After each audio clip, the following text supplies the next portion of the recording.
Good morning बच्चों। बेटा आज हम हिंदी व्याकरण में वर्ण विचार पढ़ेंगे। वर्ण बेटा भाषा की सबसे छोटी इकाई है जिसके हम टुकड़े नहीं कर सकते।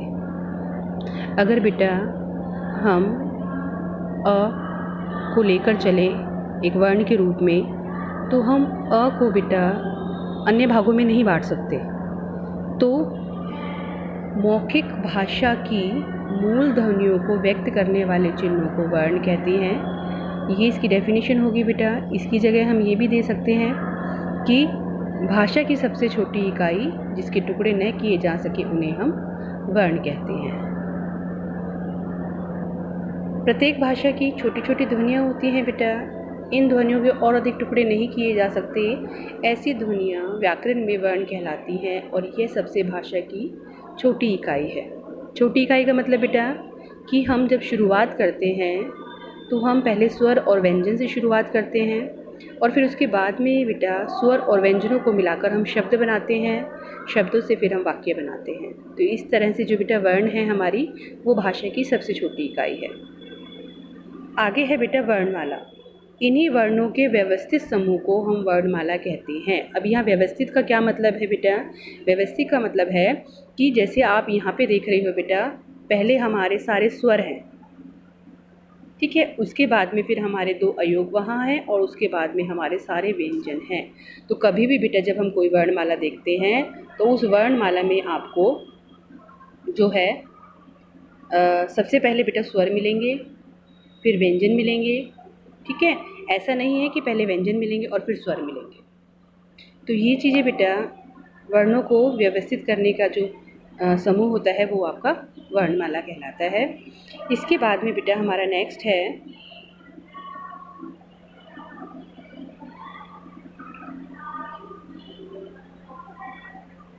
वर्णों को। जब बेटा हम बांटते हैं तो वर्ण दो भागों में बंटते हैं। तो सबसे पहले हमारा होता है बेटा स्वर। स्वर क्या चीज़ है?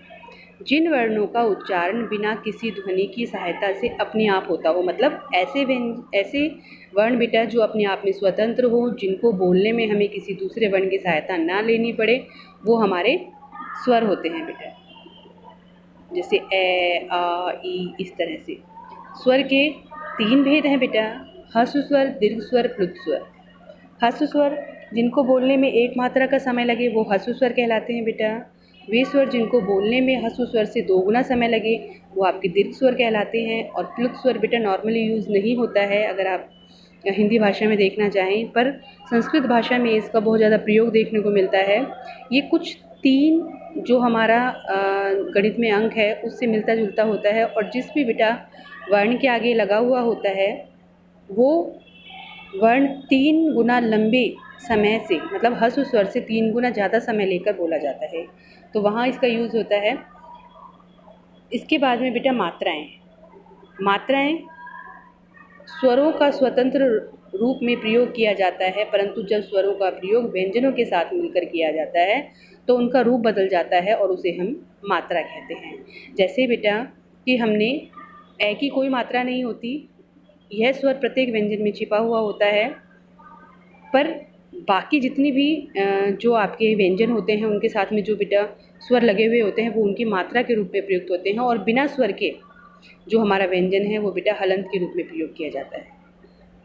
फिर है बेटा अयोगवाह। स्वरों तथा व्यंजनों के अतिरिक्त हिंदी वर्णमाला में दो और वर्ण हैं। अयोगवाह इनको इसलिए बोला जाता है बेटा क्योंकि ना तो इनका जो योग है स्वरों में होता है और ना ही बेटा इनका योग व्यंजनों में होता है, इसलिए इनको अयोगवाह बोला जाता है। और ये अपने आप में स्वतंत्र रूप से प्रयोग नहीं होते, ये बेटा हमेशा स्वरों के साथ में ही प्रयुक्त होते हैं, जैसे अंग और अह, ठीक है। अनुस्वार और अनुनासिक और विसर्ग ये हमारे अयोगवाह हैं। तो अनुस्वार जिन स्वरों के उच्चारण में हमारे जो मुख की वायु है बेटा वो नाक से बाहर निकलती है और उच्चारण अधिक जोर से होता है, वह ध्वनि हमारी अनुनासिक कहलाती है। इसका चिन्ह एक डॉट के रूप में होता है, ठीक है, जैसे कंगन, पंख, शंख। फिर है अनुनासिक।